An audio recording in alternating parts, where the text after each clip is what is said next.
Mas palalakasin pa ng Civil Service Commission at Anti-Red Tape Authority ang laban kontra sa korupsyon sa bansa. Layo ng pagsanib pwersa nito na mapabilis na matugunan ng mga reklamo tungkol sa red tape at sa mga mapang-abusong empleyado sa bansa. Para sa detalye ng balitang yan, sa report ni Henry Nicolas.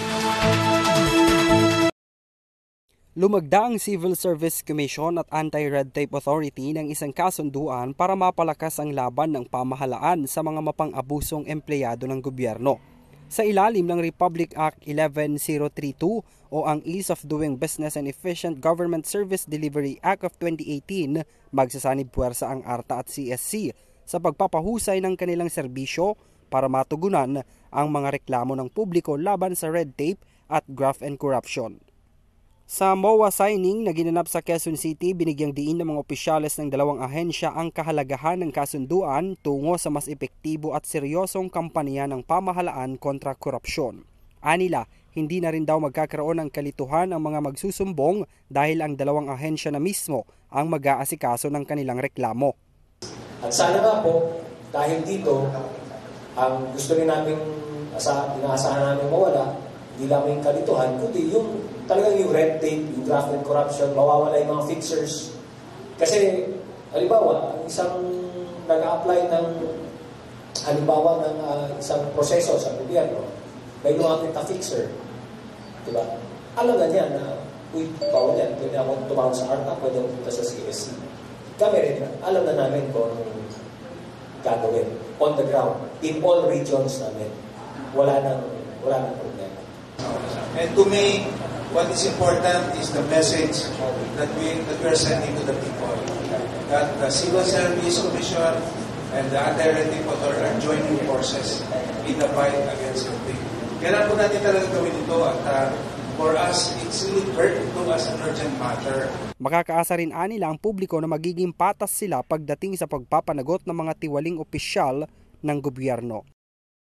Dahil sa MOA signing, tiniyak ng CSC at ng ARTA na mas paitingin nila ngayon ang kanilang operasyon at pagtugon sa mga reklamo, lalong-lalo na sa mga opisyales ng gobyerno na nang-aabuso ng kanilang posisyon na silang nagpapahirap sa sitwasyon ng mga Pilipino. Isa rin sa mga palalakasin ng ARTA at CSC ang information dissemination para maunawaan ng publiko ang kanilang presensya sa oras na makatagpo ang mga ito ng kaduda-dudang galaw ng mga government employees. Mahalagang maunawaan rin daw ng publiko ang kanilang karapatan pagdating sa proseso ng kanilang mga transaksyon sa gobyerno. At malagay nila sa Citizen Charter, ilang araw pa to, ilang oras pa talaga ang mga proseso natin.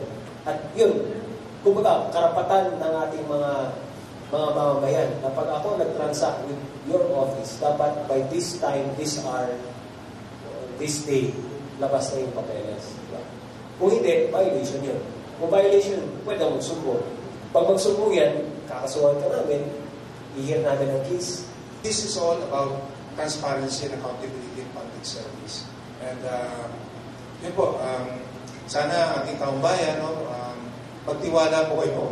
Dahil serious po tayo dito. No? At today, we are joining forces with huge resources. Hinihikayat rin nila ang publiko na magsumbong at huwag matakot dahil bahagi ito ng whole of government approach ng administrasyon ni Pangulong Bongbong Marcos Jr.